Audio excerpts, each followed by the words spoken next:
Now, there was a time because I grew up as a young child Okay. watching wrestling from time to time, and I think about how much the industry has changed, obviously, since we were younger. All right. But I got to a point like in middle school, going Okay. into high school, where I Okay. just didn't watch it that much anymore. Right. And then years later, I was working with some guys who watched it every week, and I was like, and they were older than I was, and I kind of was like, y'all watch wrestling? Like I just hadn't watched it in a long time, Right. so I started watching it again sometimes. So I remember Monday night, I think it was Raw and WCW Nitro Right. came on at the same time, and they Yes. like overlapped. Yes. So did you ever have a time working both industries where you were on both episodes of the same night? I did. Or do you remember even? I didn't have the luxury. Okay, And that would be pretty cool. Like, let me flip the channel. There I am. Oh, right. yeah, go back. Oh, I can watch myself there too.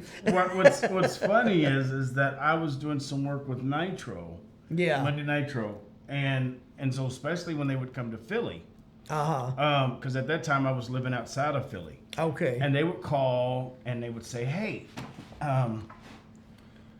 make sure you bring your wrestling gear, and even if we don't, you got passes."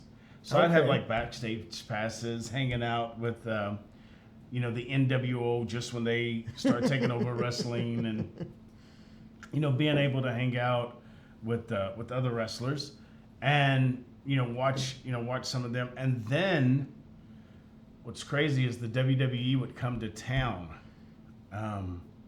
They would come to town probably like a month later. Oh, okay. And so they would call, like I said, WWE, WCW, they would call us local guys, the indie guys, and be like, "Yo, hey." And we need you here. We need you here. Yes, and I'll never forget, and this is the reason why, I know the business has changed and everything else, but when someone does something for you from the bottom of their heart, you always are kind of loyal to them, and you always love them for it. Yeah, you should. Right. I remember 25 years ago, as a matter of fact, 25 years ago, actually this weekend. So this is how crazy this is. Okay. We had a benefit show for a friend of mine. We were doing my wife and I were part of a network marketing business. Okay. Okay. And one of our friends, close friends, he had fell out of a tree and got paralyzed from his neck down.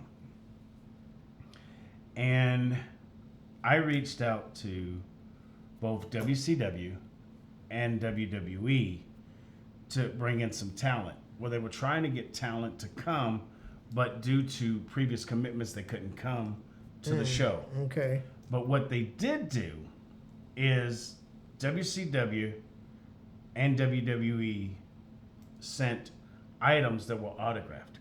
Oh, okay. And so we were able to That's pretty raffle. cool, yeah. Oh yeah, we were able to raffle off, autographed Stone Cold Steve Austin, autographed Rock posters, and then Booker T sent one, and someone else sent one, and we took and raised about 10 grand that night. In one night. In one night for Phil, and that night we, myself, Bobo Brazil Jr., and Rey Mysterio Jr. no, Ray couldn't make it, but we had. He's always been one of my favorites because we're about the same height. So I was like, I kind of have to. You had to throw him in there. He's my height and he's that athletic. I was like, he's cool. I gotta like this guy. You gotta like him.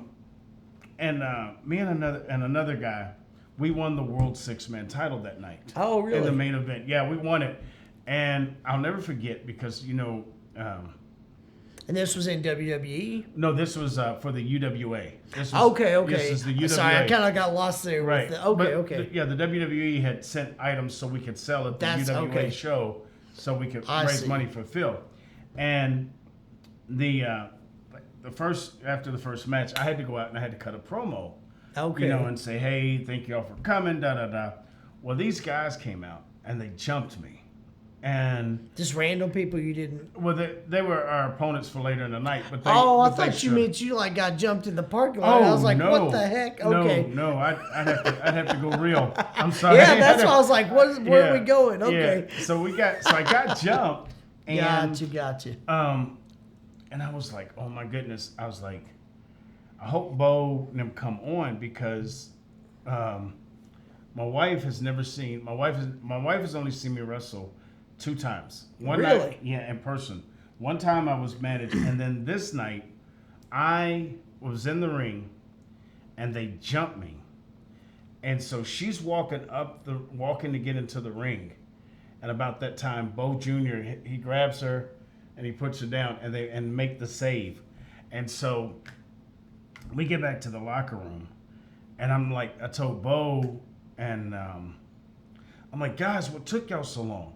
What took y'all so long to help me? I was like, man. And they were like, dude, we were in awe because your wife had got up them steps and was getting ready to go in the ring. I was like, okay, genius. You should have been there sooner so she wouldn't have had to do that. Right. And, oh, man. And so we're back in the locker room, and so the promoter's like, hey, you might want to calm down. You still need them in the main event. Well, yeah, All right. Next time, be on time. Right. Just be on time, cut out the foolishness, and let's get back to business. And then one of the geniuses says, well, you told us not to wear watches, so we didn't know what time to hit the ring. I'm going to slap you if you say one more stupid thing Don't to you me. say nothing That's to where me. you're like, yeah, I want to hear no more of your foolishness. I don't want you as my partner. Right. Ref. I don't care if we win tonight or not. Give me somebody else up in here and get Yes. this idiot out of my way. No Now, doubt. I remember one time, because you've told me different stories over the years from Right. different guys you worked with Yes. and whatever. And like I said, Rey Mysterio was always one of my favorites. Coolest.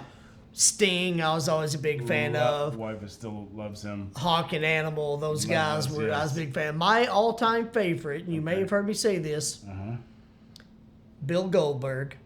When I got back into watching wrestling, I saw him in a match where he wrestled a guy named Wrath, whose name was actually like Brian Clark. Right. He beat him in like 5 seconds. The bell rang, Goldberg speared him, jackhammered him, including the 3 count. It was like 5 seconds. And Wrath was huge. So I was like, who in the heck is this guy? Yes. It was like his 4th match, I think. And I didn't know who he was. But the massive size, the athleticism, the intensity, I became a huge Goldberg fan. Right. Now, correct me if I'm wrong, because you were telling me one time when we used to work, I don't even think I said this. We used to work together at a Chick-fil-A. I've worked at 2 different Chick-fil-A's. Yes. I met T Ronn at my first Chick-fil-A in Flower Mound, Texas. I met him. I was helping lead his new hire orientation. So that's how we met. And by the end of his orientation, I went back to the restaurant telling everybody, this guy's awesome. We're already friends. He's so cool. Y'all are going to love him. you. And Cole Kirkpatrick, Cole, there you go. Shout out to you. Got you. After he worked one shift with you, he came up to me and said, Jared, if you met T Ronn, y'all will be such good friends. Y'all are so much alike. I said, I know, we have met. Like, he saw that right away in us. And Josh Rupart and several of them were like, you and T Ron, you guys are so much alike. It's like, y'all both just love people so much. It's like, y'all got to be friends. I'm like, yes, I've met him. We are. Like, I get it. You know, but one thing, and correct me if I'm wrong, because I would ask you stuff about wrestling. You'd tell me stories. What I remember, you said one night you and several guys were out somewhere after one of the shows, and some random idiot was probably intoxicated, but was yelling and mouthing at Goldberg. And you said Goldberg was just sitting there, didn't even turn and look at the guy. He didn't care. Right. And then the guy kept running his mouth and started walking over there. Yeah. And you said that Dallas Page turned and got in that guy's face and said, hey, you need to learn to shut your mouth and walk away. Just because that guy hadn't gotten up and broken you in half yet don't mean that he won't. Right. And if he loses patience with you, me and every other guy in here is not going to be able to hold him back. So shut your mouth and walk away. Right. Is that pretty much, is that what you remember? Oh yeah. You know, here's the I've got so many war stories about the guys. All those guys, yeah. Randy Savage, he was another one of my favorites. Anyway, sorry, go ahead. It's okay. You know, we just those guys taught us a lot. You know, being on a national national level, and us being on the end. I mean, we had local TV, but then but then when you see us come down WCW, you see us in an early match, and then the main event, and they taught us to have patience, as much as you possibly can. But when you have an inebriated fan or someone that wants to try you just try to start trouble because they know, that's big bad Bill Goldberg. Let me run my mouth to him. Let me see if I can see. And I will. I just remember like several stories about. I mean, not several stories, several instances. Where like one of the guys that you never messed with. I mean, not even Goldberg or no one else was Ming. Ming was so easy that dude going. Was, Yeah, Ming was so easy going, but he was that guy that if you upset him, it was on that you. Was it. It was on you because there was nobody, that could stop him. And I remember, one night it was in Philly, and I got the chance to be Stone Cold Steve Austin's bodyguard. Oh, okay. And just hanging out with him, and and one of the coolest memories that I have of the sport is Booker T and I are about we're sitting like you and I like this close. Okay. And we're talking business, we're talking da da da da da, and we're about 45 minutes into it after they've done the show and we're hanging out at the Airport Hilton and then we're just talking. Okay. So who comes up and starts talking to us? Nature Boy Ric Flair. Was this the first time you'd met Ric Flair? This was about the third time, but this was actually the time that he actually sat down with Booker and I. And it went on for like another 30 to 45 minutes. And I'm in awe because I've got, two of my guys that I look up to and I'm just listening. It's already cool enough that you're sitting there with Booker T and then here comes Ric Flair. Boom. And, and these. Ric Flair is one of the biggest icons of the sport. He may not have been like the athletic like Dwayne Johnson and Goldberg and some of these guys, but as far as a guy that really helped elevate and put it on the map and take it to another level. Really, in the 80s, it was him and Hulk Hogan. You had him and the NWA, Hulk Hogan in WWF. Those were the guys that really elevated that sport to where it is today. Anyway, sorry, but go ahead. No, and I have to agree with you. And rest is so. I know Vern Gagne is probably kicking himself in the behind because if Vern Gagne had the opportunity to have Hogan as his champion, and he never did. And Vince came through and took and saw something special in this guy. Well, you got to think about it. Hogan did Rocky 3 with remember he was in that one scene with Stallone celebrity. What's it called? Yeah, it was like Thunder a wrestler. Lips. Thunder Lips was his name. Yeah, right. Because I remember the guy that played Mickey. Yes. Stallone, Rocky said, talking about Thunder Lips, he said, how much you think that guy eats? Then they announced Rocky's weight is 202 pounds or 191 pounds, and Mickey said, about 191 pounds. Like he's going to eat you alive. Yes, and so Vern Gagne had the chance to have Hogan as his champion. Okay. Well, if he had done that in hindsight, the AWA probably could have put the WWE out of business. I was just about to say, and think about how much, and I don't disagree with you, how much power and influence that one guy has, Terry Bollea, Hulk Hogan. Mm-hmm. He really did, because he elevated the WWE. I mentioned Bruno Sammartino and Gorilla Monsoon before. Yeah. Hulk Hogan took it to that other. If he had been with AWA, there's no reason they wouldn't have risen. They would have risen to the. I don't disagree with you. That could have changed the entire landscape of what both of those organizations became. Right, and then you got guys like the Junkyard Dog, like Randy Savage. They might have started gravitating to AWA. Because why wouldn't they? That's where the opportunity would have been. Yes, and I think, but Vince having that eye for the sport, Vince was able to say, you know what? Let me grab a hold of him and get him, and he did. And look at what happens now. Forever changed everything. Everything. Yeah. Well, and you look at a guy like, and you clearly know a lot more about this than I do, but just looking at the qualities that Hulk Hogan possessed, I'm going to estimate a little bit here, but you got a big, massive 6'5"-ish, 270, 280, massive arms. Maybe not 280, maybe 250, 60, whatever. Big, massive guy with that charisma, with that personality, with that magnetic persona. Not everybody has that combination. And when you got somebody and you put him in that place, and then when the fans started gravitating to him in WWF, Look out. it just went out of control. And again, like I said, the Randy Savages, the Roddy Pipers, the George the Animal Steels, those guys all benefited and fed off of what Hulk Hogan brought. Yeah, you got to think about it. Ricky Steamboat left the NWA to go there because so then you had guys a few years later like Shawn Michaels and Marty Jannetty. Well, I was going to say those guys left. Yeah, AWA. And so everybody that wanted that bigger opportunity, they was like, we're going to go where it is. Yeah. You know, it's that guy, you know, and it's that guy that actually helped change the sport.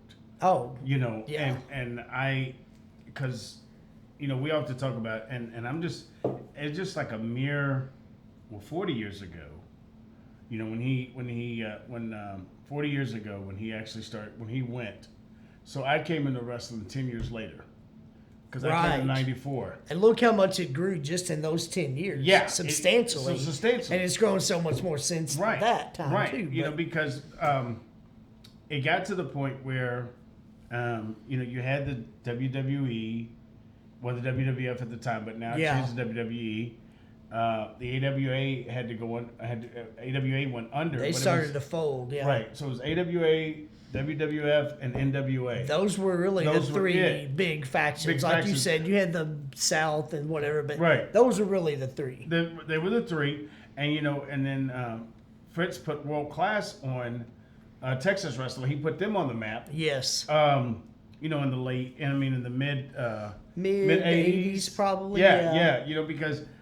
If you stop and think about it, and we used to call them hotbeds, but this was a hotbed for wrestling, you know, because you had the Von Erichs, but not only the Von Erichs, you had the Ultimate Warrior, you had Rick Rude, you had Iceman King Parsons, you had Bundy. I forgot about Iceman King Parsons. King Kong guys. Bundy come through here. You know, you had Eric Emery, you had the Mantels.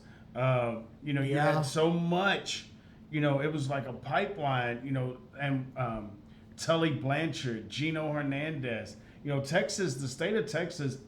I remember when I broke into the business 30 years ago. Wow, this just still hit me. Still kind of resonates with you, like, man, that's been 30 years. Yeah. When we talk about it, they were, and this was '94. They were like, hey. You have to still go down through Texas. And I was like, huh? And they were like, yeah. They're just like, listen, Texas is still a hotbed for wrestling.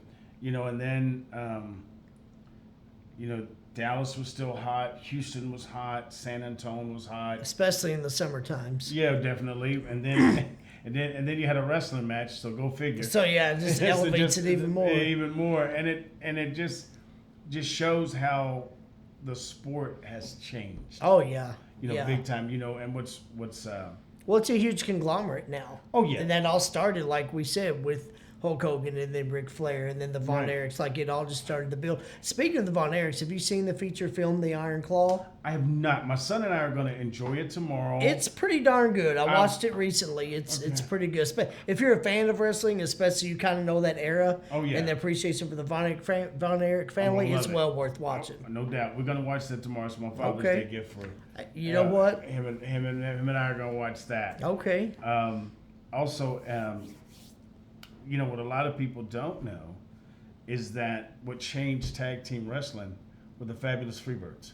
The Fabulous Freebirds were here. Michael Hayes and Terry Gordy and Bam Bam Roberts. Buddy Roberts. Buddy Jack Roberts, Terry Bam Bam Gordy, and Michael P.S. Hayes, and the Von Erich feud. That changed. You know what? Wrestling. That's a good point. I didn't think about that changing the landscape of tag team, but I remember that feud and that. And so, you know what? That makes sense. It does. And then now in pro wrestling, there is a we now have a thing called the Freebird rule, where if there's any combination of 3 men can defend the tag titles. So Interesting. yeah, and it's called. I don't keep up with wrestling anymore. I did not know that. Yeah, but it's called the Freebird rule, and I bet a lot of fans today don't even know why it's called that. right. Well, it's because those guys, yeah, because those guys, two of the guys could win the tag titles, but another third one that didn't compete could then sub in the next match. Yes. That's pretty cool. I did not even know that. Yeah. Yes. Now, speaking of tag teams, and this makes me think, just talking about all the guys that we just talked about, and some of them were still around in your era. Obviously, Hulk Hogan was going for a long time, Ric Flair, Savage, and then you had Goldberg come along, and then Bret Hart and Shawn Michaels became bigger stars and all of that. Of everybody that, let's limit it to the guys in the era where you were active. Mm-hmm. If you had to choose your ultimate tag team partner, who would it be and why? Or I have one or I have two? Let's go with two. Okay. Sure, why not? Do I need to give you 47 minutes to think about it? No. We give me Sting. Okay. And the reason why Sting was charismatic. Oh, yeah. Sting could go. Sting could high fly. Sting had strength. Extremely athletic, mobile. Yes. Powerful, yes. And, wow. And the second one, it's kind of like, wow. Believe it or not, Arn Anderson. Arn Anderson. Okay. And some of our younger viewers may have to look him up, but look him up. So there was a group called the Four Horsemen. Ric Flair, and that's according to which fashion you were. Yeah. But Arn Anderson, Ole Anderson, Ric Flair, Tully Blanchard, or Arn Anderson, Ric Flair, Barry Windham. Barry Windham came along. And Lex Luger. And Luger, then we had some rotations going, yeah. But Arn Anderson, by far, had to be one of the best technicians. And like at repairing air conditioners, or I'm kidding, of course. Or technically sound in the wrestling ring. So when I say technicians, I'm talking about a guy that could go. His strength, his size, he could go with anyone, any opponent, big or small. Now, and the reason why I say him, and not Road Warrior Hawk or Road Warrior Animal or somebody like that. Yeah. Most of your tag matches are about 15 to 25 minutes. Okay. So if you have a big guy, they're not going to go probably past 10 Abdullah minutes. the Butcher's not your ideal tag team partner? Abdullah, I'm not. I'd say Abdullah, I'm not. Now, speaking of Abdullah, I got a crazy Abdullah story. Oh, man, I got it. Okay, please. All right, so 1998, we were in Jersey, and so Jim Ross and I were talking, and they were saying, hey, we was talking about, how the show's going to go and things like that. Well, then he comes out and he says, somebody comes out and there's like, hey, Dr. Death Steve Williams is getting ready to get into a fight in the locker room. And he's like a legit fight. Oh. And he says, simply, I'll talk to you later. I said, okay, JR. And, and it's like, all right, well then, this guy, Abdullah, was the semi-main event. And this guy was called the Motor City Madman. And that name's familiar, but I can't really picture him. But anyway. Right. And so he comes out to us and he says, we're sitting there and he's like, I'm going to whoop Abby. I'm going to wear him out. And I know what he said. And I know he said, we're supposed to do this, but I'm going to wear him out and y'all better get ready. And so we kind of I'm like, are we talking about the same person? Right. He's like, you heard me. I'm going to whoop Abdullah the Butcher and da-da-da-da-da. And I was like, okay. So I looked at my buddy and I said, hey, this ain't going to be nice. And he's like, what? I said, I'm telling you, Abby's going to hurt him. Yeah. And so the guy, for about the first 3 minutes, he looked good. But that other 13, Abby whooped him. He whooped him. And, he had the guy's face was as JR would say, a crimson mask. Gordon Solie would say crimson mask. And when he got out of and after the show was over, the guy had a black eye and his head was messed up. And I said, "That didn't work out too hard for you, did it?" Tell me again what it is that you were doing. Yeah. And he kind of looked at me. I said, hey, he already whooped you. Ain't much left, but I'll take whatever's left. And so he kind of, and so then we go to walked away and licked his wounds at that point. So I go over, and then later that night, I see Abdullah, and he's sitting there at the bar, and I said, "Hey," I said, "Abby," I said, "why did you beat him like that?" He said, "Man, he told my grandson that he was going to whoop me." I said, "Oh boy." He's like, "That's all I needed to hear." Note to self. You're right. Shit. That's pretty awesome. Yeah. See, these are the stories I love to hear. Random stuff that you can't just be like, "Oh, I saw that on an episode." Like, I love the stuff Right. Yeah. that's behind the scenes and all that. It's speaking of behind the scenes, one night we were in Philly, and there was a team called Public Enemy. And Public Enemy, I remember them, yeah. Yeah, Public Enemy was going against the Steiners. I remember them too. And so they weren't supposed to put Rick through a table. And so they put Rick through a wooden table, and the wood missed his neck, missed his jugular vein by that much. Ooh. And so Scotty was upset. Scott Understandably Steiner. so, yeah. Yeah. And Scott had a temper. Scott had a temper. So it wasn't just his on-screen persona. No, that's just him. That's who he is. Okay. And so, the guy at Public Enemy, they're coming back through, and the late Chris Benoit, he grabs me and he's like, "Come here." He says, "You don't want to see this." And about that time, they come through these curtains, and he whooped two guys, and I was Scott Steiner did. Yeah. And I was like, yeah, note to self. Don't put. Let me take another. Yeah. Don't slam Rick through a table without Scott's express written consent. Right. Yeah. So we get back to the hotel, and I'm like, man. So Scott comes through, and everybody's like, "Hey," I said, "Scott," I said, "Man," I said, "How's Rick?" And he dropped his bags. He said, "What did you say?" I said, "Really? How's Ricky?" I said, "I'm concerned." He said, "Really?" I said, that shouldn't have never happened. He said, "He's fine." He said, "I am so sorry." He said, he said, "Those jerks," he said, that yeah, he was like legit upset, furious. Yeah. And he said, "Man," I'm sorry. He says, "Can I buy you a drink?" I'm like, "No, I'm good. I'm good." Just take some deep breaths, Scott. That's all I need you to do. But he said, "I am really sorry." He said, "Man," he said, when he went through that table, and I saw that wood pop, and it almost hit him. He said, "Man, I thought about losing my brother." Yeah. And I was like, I mean, how can you not wonder that at that point? Yeah. So I was like, okay, note to self, do not put him through a table. Yeah. My goodness. Oh, yeah.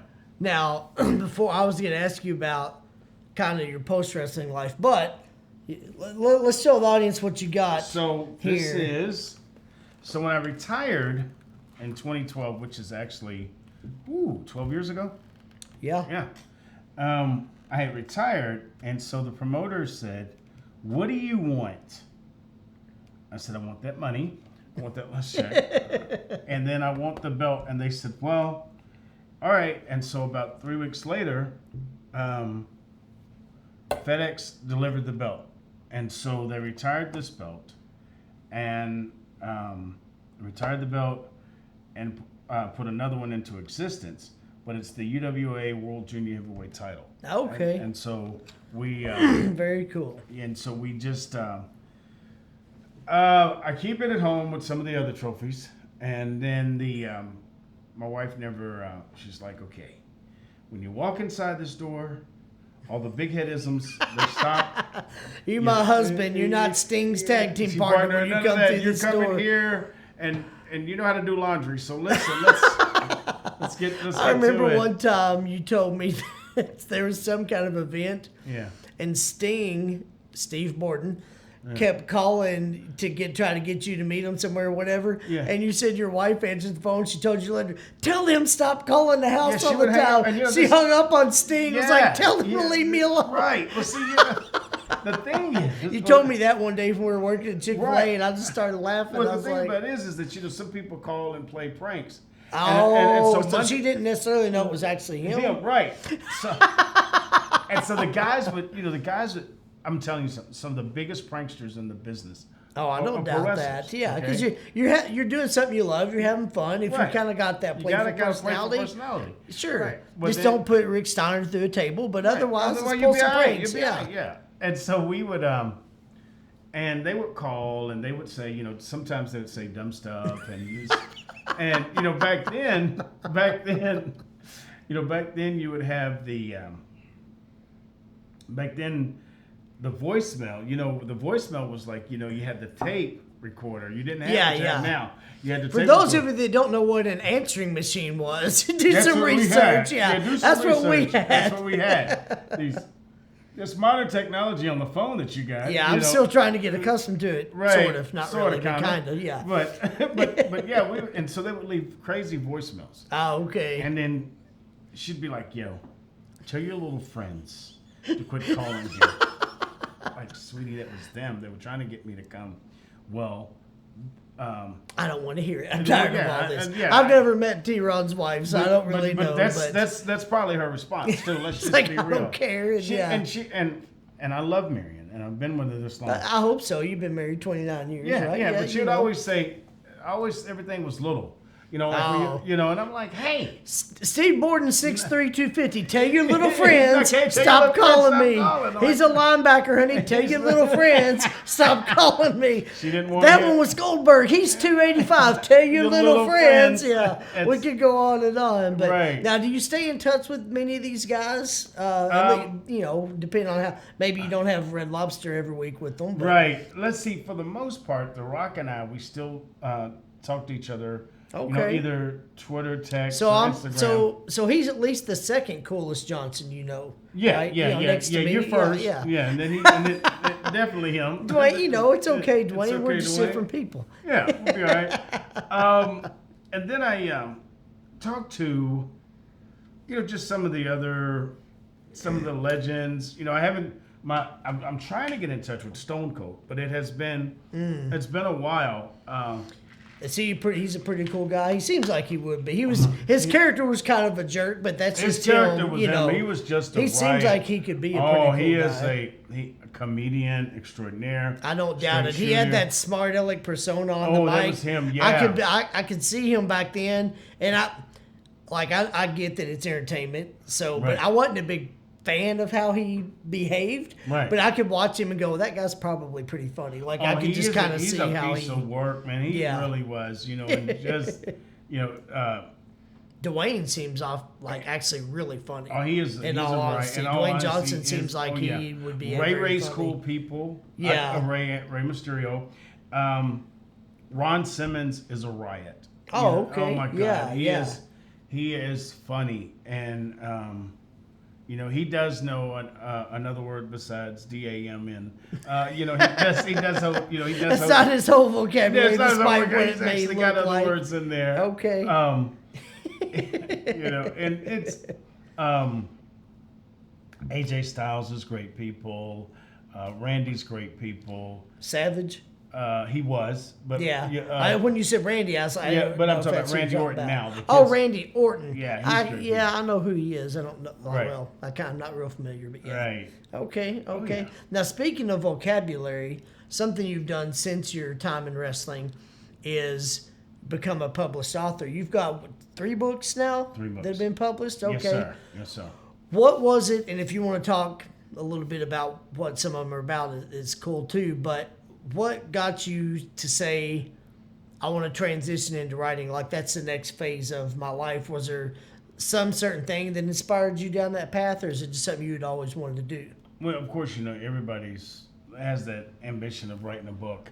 But Everybody's got a story to tell. Everybody's got a story to tell. Well, I wanted to share with everyone about how I overcame bullying. And that was my first book. My Inside is Brighter Than My Outside.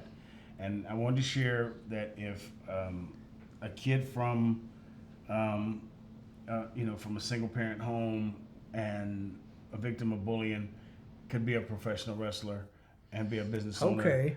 you can do it too. And then my second one was my insight is, if I can, you can, the 13 keys to success. And all of them are based on the scripture. Okay. All 13 keys are based on the scripture. Yeah, okay. based on scriptures, different scriptures. And my last one, which I'm really still fond of, succeeding when others don't want you to. Oh, yeah. You either were about to get that one published or finished writing it or something when we met. I remember you telling me about that book. And then I got the day we met. Yeah, I got it published, and so actually it's Barnes and Nobles, Books a Million. I think Amazon, it was sold out, but there's also a website called lulu.com. Okay. And Captain Lou Albano? Oh, different Lulu. Different okay. Lulu. But and all of them are great. All of them are inspirational. Yeah. All of them are about making it happen. The latest one, succeeding when others don't want you to. So many times we get caught up on trying to please other people. Oh, yeah. And in all reality, we need to go back to that person in the mirror, and we need to please that one. And if we please the man upstairs, he's going to give you the tools to please that person in the mirror.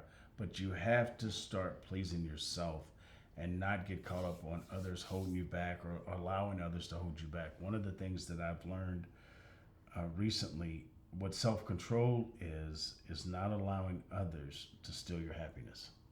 And That's why it's called self-control. Yes. You're controlling it, not everybody not else. Everyone else. Okay. Right. Oh, yeah. I like that. Oh, yeah.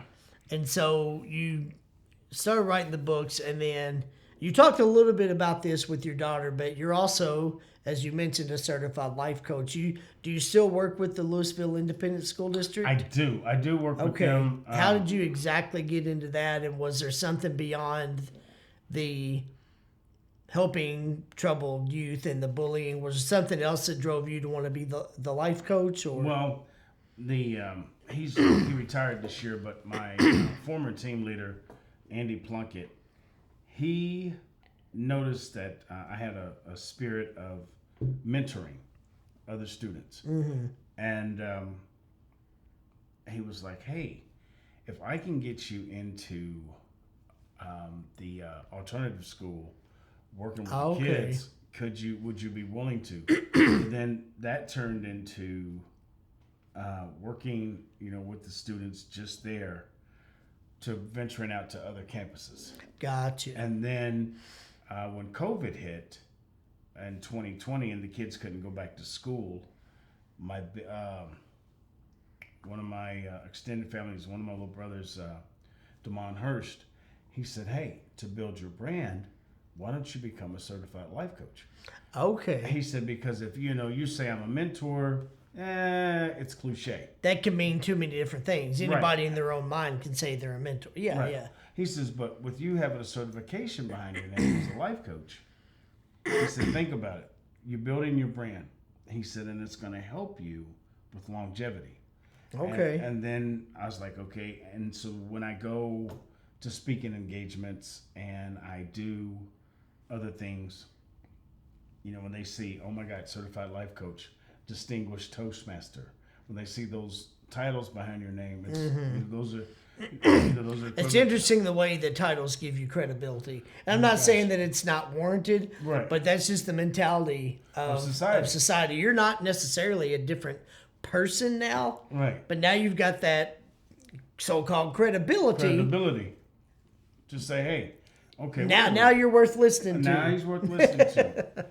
It's my first speaking engagement. I'll never forget. I had went to, Scott City, Kansas. And it's Western Kansas. And the young lady, one of the principals, she was not going to allow me to come and speak because I didn't have a college degree. Wow. And so the middle school principal, who was signing the check, said, well, Miss Such and Such reached out to me and she said you didn't have a college degree. I said, no, but I am a communicator. I said, I've got a communication certificate from Toastmasters. He said, Toastmasters International? I said, yes. He says, what's it going to take to get you here? And I said... That turned the whole conversation, conversation. He says, I said, well, she was upset about not having a college degree. He says, let me explain something to you. He said, my dad is a distinguished Toastmaster. And I told him, I said, well, that's the end goal for me. He's like, really? I said, yeah. He says, a distinguished Toastmaster is equivalent to a college degree of a paid speaker. I mean, literally, that's pretty much what, because a college degree, I tell people all the time, don't chase a degree. Right. But if the education that comes with that degree is valuable and you can take what you learned to apply it to a career, then it was worth something. It's worth something. The diploma by itself is just somebody else saying, well, now you're worth something. Right. Don't chase that. Right. Chase the education that comes with it and then use that education to make a difference somewhere. Just the diploma is just a diploma. Right. And again, I'm not against education, but I'm against this mentality of, oh, you've got a diploma? Well, you're worth my time. No. The education that comes with that is what makes it valuable. Right. But you're valuable. You're valuable with that or without that. Without that. The fact that God breathed life into you is really all the validation any of us ever need. The fact that you're sitting here on this planet, you've already been validated. No college degree can ever supersede that. Couldn't have put it no plainer. But yes, when and the distinguished Toastmaster has opened up a lot of doors. Yeah, I would imagine so. I mean, a lot of doors because it was like, well, he's just, some people was like, well, he's just not a dumb jock. You know? This guy was a wrestler. I don't know if I want him coming in here. Unfortunately, that stigma comes kind of with a lot of people, It does. But then you got somebody that, and you may know this guy personally, somebody like Mick Foley, who oftentimes played this deranged persona, who's a New York Times best-selling author. Like he's not this out of control guy that lives in the deep parts of the woods. Right. you may can play that. Yes. So can I. I can. That doesn't mean that he's not capable of something beyond that. And now talking about the motivation speaking, I just now thought about this. The last time you and I saw each other was about 1.5 years ago. Mm-hmm. We both were competing in a, what was it called? The Great American Speak Off. It was a kind of America's Got Talent style thing for motivational speakers. And it was at some hotel in Dallas. There was hundreds of people there. I go in, I get registered. I'm standing there. I'm looking around. And I turn, and just as sure as poop stinks, I see somebody that I recognize. And I walked over. I don't even know if you remember. I came right up behind you, right over your shoulder. You didn't see me. I crept up on you, and I said, "Excuse me, sir." And you turned and looked, and then you bust out loud, and you said, "Double J," and we hugged each other. Yes. But yeah, we both competed in that. We were never in the same room together, but we both made it to like the semifinal round before it went on to Las Vegas for the finals, and then we didn't get selected from that. But yeah, that was an awesome experience. It was a lot of fun. Yes. A lot of people have told me, like, man, you should be a motivational speaker. How are you not doing that? I've got so many interests that I'm like, I just haven't put my focus into that one thing. Right. But when I saw that opportunity, I was like, yeah, what the heck? Let me go see what it's like. And then for me, it was a blast, and seeing you there was cool too. I was like, okay. And I was like, of all the people I know, you would be the one I would expect to see here if I'm going to see somebody I know at an event like this. So anyway, we could sit here and talk for another 14 or 6 hours, but I think we'll go ahead and begin our descent and wrap it up for now, and maybe save some for next time. I'll be willing to come back. Thank you all so much for joining us today. T Ronn, thank you so much, man, for stopping by. God, always a pleasure man, seeing you, even if it's at a stoplight in the next lane. But this was awesome. I appreciate it. If you liked the video, you can actually click the like button, because there is one of those. Yes. If you've not already subscribed, please do so. It will enable me to continue to bring you this type of content and much more. It also will notify you when more content is available. Now, right before we completely land the plane, T Ronn, I just want to ask you one question. Talking about Abdullah the Butcher earlier gave me this thought. Who do you think can eat the most raw meat and sauerkraut in one sitting? Abdullah the Butcher or Kamala? That's a good question. That's why I That's asked. a good question. Let's see. And the sauerkraut's got to be part of it. They just can't be ripping through the raw meat. It's a packaged deal. Right. Well, here's the bad part about it. It'd probably be a tie. and the reason why I say it'd probably be a tie. Neither one of them would ever stop. Just whatever you brought to the table, yeah, they keep because going. they're going to be like, he can't beat me.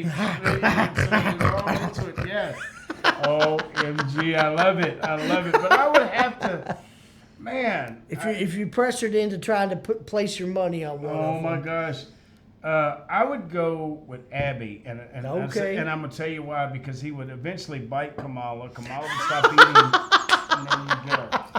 It's like, I'm gonna eat this meat, then I'm gonna tear into you too. If you're dumb enough to keep sitting there, Right, you're dumb enough. I'm gonna bite you. Hey, that's an acceptable answer because you know these guys and I don't. I'm just kind of speculating on of all the people I've known. That seems like that'd be a good competition that'd be there a great for competition. raw meat and sauerkraut. All right. Well, thank you all so much for stopping by. Thank you, For guys. T Ronn Hicks, I am Jared Johnson, the Jared J. Y'all have a great week, and I hope I see you again real soon. Real soon. That was pretty.